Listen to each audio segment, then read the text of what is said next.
Umwami Imana yacu ahabwa icubahiro. Shengero ndabaramutsa mwese mu izina ry'umwami wacu Yesu Kristo. Ubuntu n'amahoro n'umugisha bishishikare kubana namwe. Ndanezerewe kuba imbere ya bene data turiko turajana mu rugendo rwo kuja mu ijuru. Umuntu ariko arabihweza arabona ko hari ahantu twimirije kuja. Umuntu ariko arabihweza arabona ko mudakeneye umuntu yobasamaza ngo abibagize iyo muriko muraja. Imana ishimwe cyane. Turanezerewe rero ko Imana yatugiriye ubuntu tugasubira guhurira hano kugira ngo dusubire twegeranye imitima ya bene data isanzaye iri kiraca hirya no hino ibura icifata n'icireka. Nanje ndashimira Imana ko mu ishengero ryo muhira banyemereye guhagarara imbere yanyu. Hariho ishengero ryo muhira iyo ryaparanganye naho uhagarara ucubona umengo bose babibonye ko byaparanganye. Rero iyo ngomba kuvuga ishengero ry'iwanje muhira ni mabuja ariwe mugore gwanje n'abashikiranganji aribo bana banje. Burya bajya abana wanse ko bakuraba neza ngo bagusuzume ivyo usigura byose usanga ari kiwani. None iryo shengero ryanyemereye kugira ngo mpagarare imbere ya bene data tuyaga ijambo ryo kuremeshanya ryo kuja mu ijuru. Imana ishimwe cyane. Ariko kandi na hariya mu mashiga imbabura ntizampaye ibinoko kuko numva mpagaze umengo ndaremeye kuko zanyemereye ko mpagarara aha. Burya hajya imbabura iguhaye ibinoko naho uhaguruka naho uhagarara urazahuka.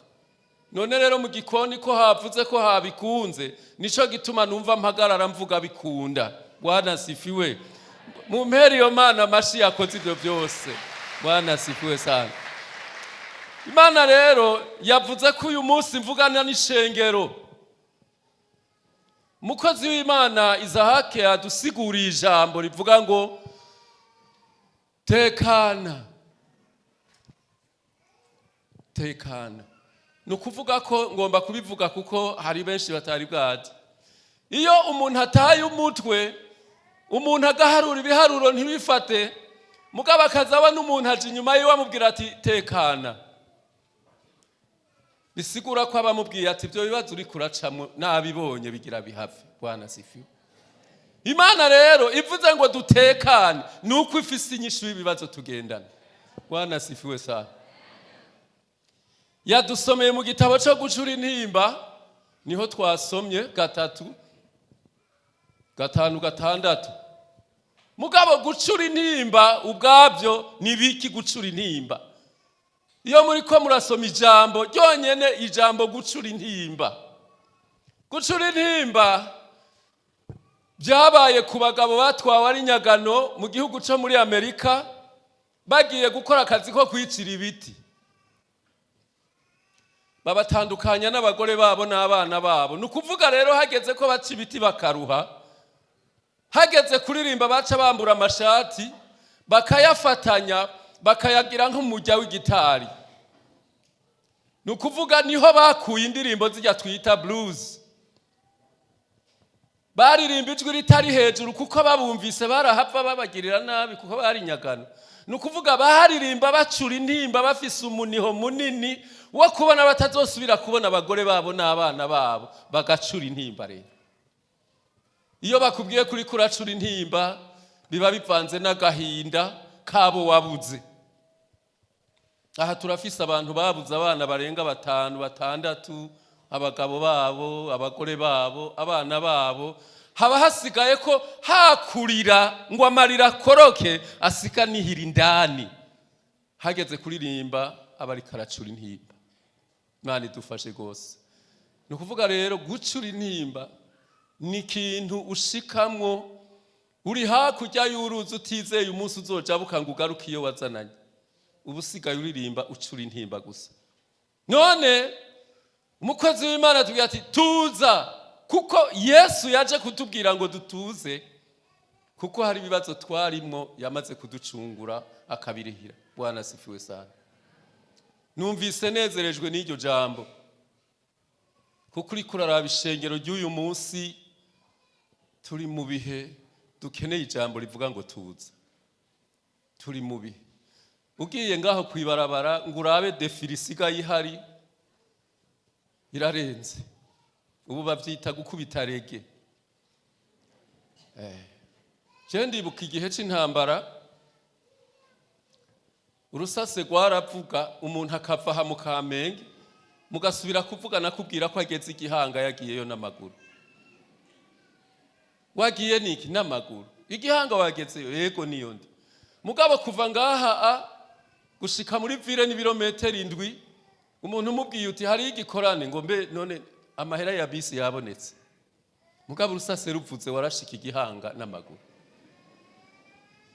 Tera reke. Nukuvuga abakristo abakijijwe turakeneye ijambo ritubwira gutuza, kuko abantu bararusha. Bwana asifiwe sana.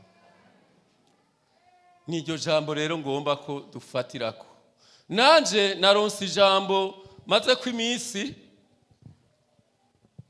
rivuga ngo inyuma y'ivyo tuzoruhuka. Bwana asifiwe sana. Mubwira uti ntubabara, inyuma y'ivyo tuzoruhuka. Amen. Inyuma y'ivyo tuzoruhuka. Twaramaze imyaka 11 turiko turiruka, bamwe baja mu gishingano, abandi baja Kongo, abandi baja Tanzania, ariko inyuma yaho twararuhutse. Bwana sifiwe. Abantu barabuza babo, ukiruka utazi y'umwana ari, ukiruka utazi y'umugore ari, mugabo inyuma y'ivyo Imana yarakoze irasubirira cana, turasubira turaruhuka. Inyuma y'ibi bigeragezo turimo, nibikumenyeshe ko mw'isi atari wacu iyo tuja ari mw'ijuru, kandi inyuma y'ivyo bigeragezo biriko biradushikako isaha izoshika tuzoruhuka. Bwana sifiwe. Reka twifashishe ijambo ry'umukozi w'Imana Yobu. Yobu igice ca 2 murongo w'indwi gushika ku 10, dusabe Isahake ininahazwe ashiki hano asomere. Turatanguye gusoma Yobu igice ca 2 ku murongo w'indwi gushika ku 10, twumve uko hameze. Havuga ngo iki igituma tuvuga tuti mwihangane inyuma y'ivyo tuzoruhuka.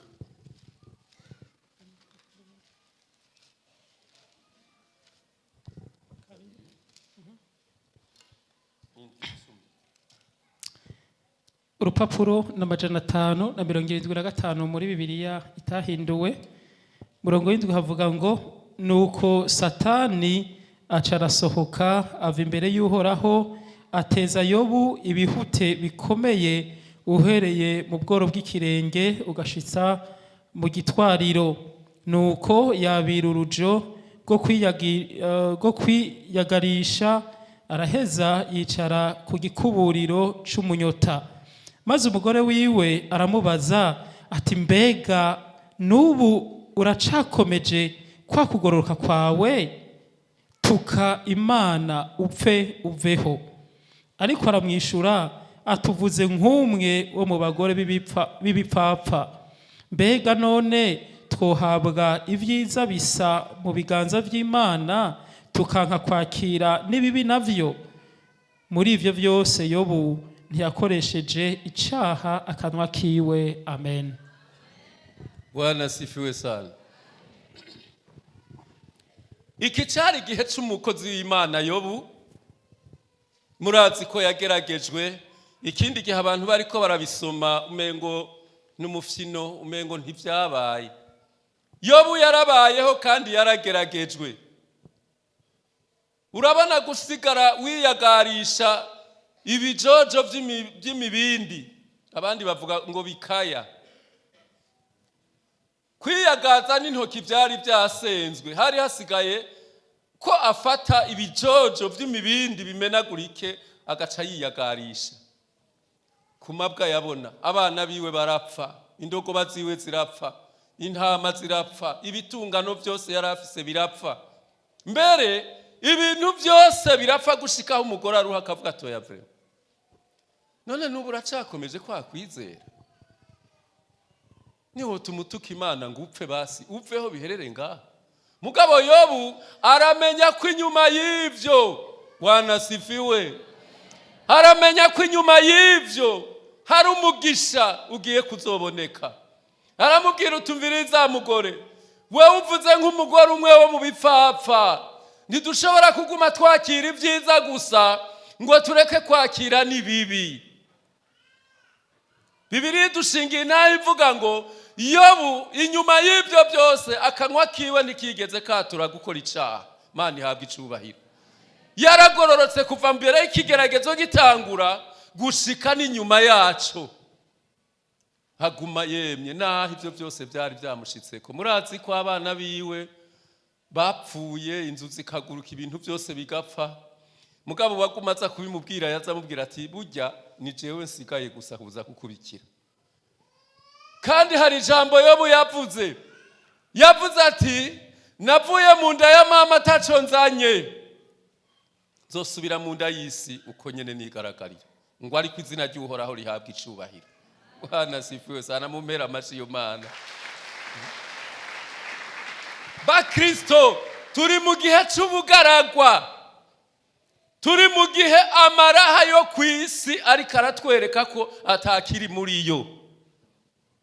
Ubu urahura n'umuntu afise imodoka zitanu ariko arafata ibarabara n'amaguru, atari uko abuze amahera y'igitoro ayafise. Ubu urahura n'umuntu yari afise etaje hajya kwitanganika, asigaye ahagarara yikwereka ngo ngiriya mugabo atajamwe kwiraramo. Turi mu gihe c'ubugaragwa, ariko ijambo ry'Imana rivuze ngo inyuma y'ivyo tuzoruhuka. Bwana sifiwe. Mbega tuzoruhukira hehe? Wewe uzoruhuka utarusha, uzoruhuka ataco wabuze. Inyuma y'ivyo amarira twarize azohanagurwa. Nico gituma ndaguhamagara mu Kristo wamenye Imana ngo ubanze ureke kwivanga. Dufise abantu benshi bariko barivanga kubera ko barushe. Nagiye kuvugana n'umugabo umwe yahora ari umukristo, yasigura igiswahili asobanurira umuntu ariko aravuga mu rurimi rw'ikirundi. Nsanga ariko aranywa itabi. Nabaza nti none karaciye ingano uribagiye uko wakiriye Yesu Kristo utanguye kunywa itabi gutyo? Ngo wewe ne ngo ibihe birakaze, ngo hangomba nywe ryinshi kugira ngo aze asanga nanyoye irikwiye. Agomba kunywa ryinshi kugira ngo asange Yesu asange yanyoye ryinshi, ngo ariko aramuwaye. Dasubira nganira n'uwundi mugabo ahitana Bibiliya ashira hari impande, acahitana utuyoga tugezweho twitwa Sapporo. Yashize hagati y'amaguru yiwe ariko arirenze. Kera none kandugo imyaka umaze mu gakiza urabona ko inyishu ariyo ngo muze ngo ibintu birakaze. Urumva abandi iyo bikarabije. Ijambo ry'Imana ritubwiye ngo inyuma y'ivyo tuzoruhuka. None uruhukiye mu ivyo? Yesu agiye kuza, buca gusanga uri mu biki. Bwana sifiwe sana. Bene data, reka turemeshanye mu ijambo ry'Imana. Urashobora kuba urushe mu nzu, urashobora kuba urushe mu buzima, urashobora kuba uri kurafata bidafadika, urashobora kuba uri kurabonwa n'abantu ntibanakwiyumvire ko, n'uwo wegereye agaca guhindurira amaso kugira ngo ntiwapfa uvuga irindi jambo. Umuntu wejo twamutelefonye ari mu gihugu ca Arabie Saoudite, turamubwira tuti yamara rero wari ukwiye kuza ukaraba abana kuko abana bamerewe nabi. Mwijwi ryiwe uri kuramwumviriza n'ingene ariko aravuga yarumva ko twebwe tumutelefone ubukene buturembeje. Agricura ko duhava tuvuga tuti nukuri inkono ntikija kuziko, gerageza urabe ko hari n'amafaranga make yabo turungikira kuko turashonje. Aca tuzibirira hagati ngumviriza rero ngo nababwire yego ivy'abana banje ndabizi kandi nabataye ndababona, ngo nibaze ko mutarava mu Kamenge ngo muje mu kinama kuraba uko bameze, ngo kandi ngo nta mutwaro ndabahaye ntawe ndabashizeko, ngo nimba bazokura ngo ariko mwihangane ngo ntaco mfise no bafashije. Ntafashanyo twe twamusavye. Aho niho abantu bageze. Mani dufashe gose. Bantu b'Imana imbere ni heza, iyo turiko turaja ni heza, naho isirikira duhinduka turabizi ko atari iwacu, mugabo isaha tutazi amabwa turiko turacamwe tuzoyaruhuka. Amen. Reka wa mukozi w'Imana yongera agaruke adusomera aho nyere muri Yobu 42:12-17. Yobu 42:12-17.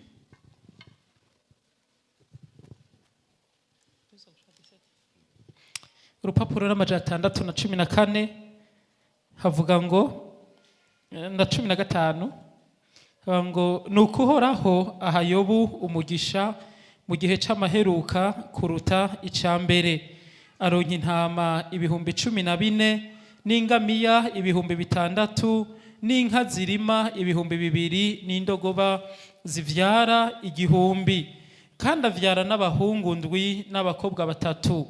Umukobwa wa mbere amwita Yemima, uw'ubuheta amwita Keziya, uwa gatatu amwita Keleni Hapuki. Kandi mu gihugu cose nta bigeme bari bahwanije akaranga n'abakobwa ba Yobu, nuko se abaraga hamwe na basaza babo. Hanyuma yaho Yobu amara imyaka 140 abona abana biwe n'abuzukuru biwe gushitsa no kubuzukuruza, nuko Yobu apfa yisaziye ageze mu zabukuru. Amen. Meri Imana mashidi. Meri Imana mashi. Mana ni Imana. Bwana sifiwe sana. Yobu ya myaka yose yamara mu ngorane gushikaho wa mugore amubwiriye ati none nk'ubu uracari muri ivyo niwo tumutumika Imana ngo upfeho. Aramubwira ati madamu reka kuvuga nk'umwe mu bipfapfa, ntidushobora kwakira ibyiza gusa ariko ni bibi tutegereza kuvyakira. Ariko Bibiliya tubwiye iki? Bibiliya ivuga ngo gushika ku kanyuma Yobu ntiyigeze acumuza, umunwa wiwe yarihanganye kuko yarazi ko imbere ari heza. Bane habwe icubahiro. None aha kuri ku gice ca 42 havuga iki? Yadondaguye inka, indogoba, intama n'ibindi tutazi, mugabo harakabirya rero Bibiliya ivuze. Imuha abana 7 b'abahungu, icimukubitira ko abakobwa 3. Umviriza ijambo rero navuze riryoshe. Ngo mu gisagara kizima nta mukobwa yasa n'abakobwa ba Yobu. Bwana sifiwe. Abizeye umwami Yesu muranyumva, dukomera amashimana. Abizeye umwami Yesu mu nzira dutambukiramwe mu isoko no muhiri wacu ntidusa n'umwe wo mu isi. Niyo twambaye agahuza ari kamwe gusa wumva bakubaza ngo hewe ngiyo mpuzu iracaba. Yacababonye. Ako gahuza urashobora kubukamaranya umwaka mu nzu ukumva bakubaza ngo ariko madame ngo uraberewe ngo iyo mpuzu nishasha kwere. Kubera iki wambaye amavuta y'uhora? Bwana sifiwe sana. Mwige mari karatambuka. Je ndibuka igihe ca Mutama Leopold. Umukobwa akijijwe ari karatambuka mu nzira ntiwapfa kuvuga ngo jambo data we wapi naho wabicisha kuko yaraturira. Umuhungu ari karatambuka mwibarabara yarakijijwe muze hari ngaha nta mukobwa yapfa kuza ngo akwituragure ko waraturira kuko twagenda tudasa n'abandi. Bwana sifiwe sana. Bibiliya rero ivuze ngo abakobwa ba Yobu mu gisagara kizima uko cyangana nta mukobwa n'umwe yasa n'abana bo kwa Yobu. Bajya abakobwa wumva basa neza ku rugero rungana gute? Iki gihe bakubwiye kusa neza gusa baguhenze uhakwa kugenda urataragurika mu nzira, kumbe baraguhenze. Agahitana telefone akagufotora agaca yagura, ukabona umenguru w'iburaya naho nta kuntu usa na. Ariko Bibiliya ivuze ngo mu bakobwa ba Yobu igisagara cyose uko cyareha nta mukobwa n'umwe yasa n'abakobwa ba Yobu. Bibiliya iremeza ko bari bafise akaranga, basa neza, bari bagororotse, kandi amavuta y'Uhoraho yari yuzuye kuri bo. Hanyuma Bibiliya irongera irarenza kwishirago Mutama Yobu arakura, arasaza, abona abana, abona abuzukuru n'abuzukuruza, ngo arongera hariho iyindi myaka yamwongereyeko kuyo yahahora na wa mwaka w'ibigeragezo, ngo apfa yisaziye. Bwana sifiwe. Erega mugenzi gituma amenya ariko arakuvana mu kanwa nuko saporo zikurembeje. We uri ngaha mu ishengero saporo zakwishe, uzivanga n'ifanta, aho wicaye uri n'ibintu ugenda urivangamwo, mwisite ugenda urivanga, ku kazi urarembeje ibintu, nukuvuga ntugira ishusho abantu nibakubona hamwe na hamwe, none uzoreka kupfungagurika gute? Ariko Bibiliya ivuze ngo Yobu arakura, arisazira, abona abana, abona abuzukuru n'abuzukuruza, mbere Imana iramwongera iyindi myaka, apfa yisaziye, afise amahoro n'umutekano mu rugo rwiwe. Bwana sifiwe. Mwumva uyo munezero ufasha tugakomera Imana amashyi. Imana ni Imana. Imana ishatse kubaho urabaho. Imana ishatse kuramba uraramba. Imana ishatse ko ibyawe birindwa birarindwa. Imana ishatse kutambuka ntihagira inzara igukorako ntibikunda nigukorako. Bwana sifiwe. Umukozi w'Imana yarampezagiye. Hari ikindi gihe uri kurasoma Bibiliya umenga n'umuntu muri ko muraganira, ucubona Yobu imyaka yamaze, imwe ya mbere irahava aca yongerwa iyindi irenga 100 kubera yagororokeye Imana. Ikibazo rero ni iki? Wewe ugeze uri mu biki? Uri ngaha mu ikoraniro nivyo, ubwo ntiwaje gutembera gusa. Mugabo urashaka kuramba nka Yobu? Urashaka kugira karanga nk'abakobwa ba Yobu? Igisagara cyose cabihweza kikabamirira mate, igisagara cyose gushikaho Bibiliya yandikwa ariyo dusoma uyu munsi kavuga iti mu bana ba Yobu nta mwana n'umwe wo mu gisagara yasa n'abana ba Yobu. Urumva ubwo bwiza iyo bwagera? Urashaka gusa nawe nabo? Dushaka kuba abana ba Yesu. Bwana sifiwe. Icyo mvuga rero uyu munsi sindiko ndakubwira ngo ngwino wihane, oya. Birashoboka ko wadendebukiwe ukibagira agaciro ufise. Birashoboka kwaho uri nawe ubwawe uri kuraharaba uvuga uti no kuri wapi nta kintu ndimo. Ushaka gutunganya kugira ngo uyu munsi wumve kuri mu bana ba Yesu Kristo nkuko abana ba Yobu barushakaranga bo mu gisagara. Turaguhaye ikaze. Iyumvire uti byari byo byose jewe ibyo maze mu ibihe ntibihesha Imana icubahiro, ngomba kuja gutunganya. Birashoboka ko wadendebukiwe, ndashaka kuja gusaba inkomezi. Ndavyiyumvamwo ko nadendebukiwe gushika ngasubira inyuma, aho no gusenga ntagisenga, aho no kuryama ntasenze bishikaye binshikira, aho sigaye ngenda ntazi yomva niyonja. Ndakeneye inkomezi. Urakeneye inkomezi? Kaze turaguhaye akanya ngwino utunganye. Umwanya ni gwawe. Abaririmbyi nibashike mu cubahiro cabo baducishirize ku indirimbo.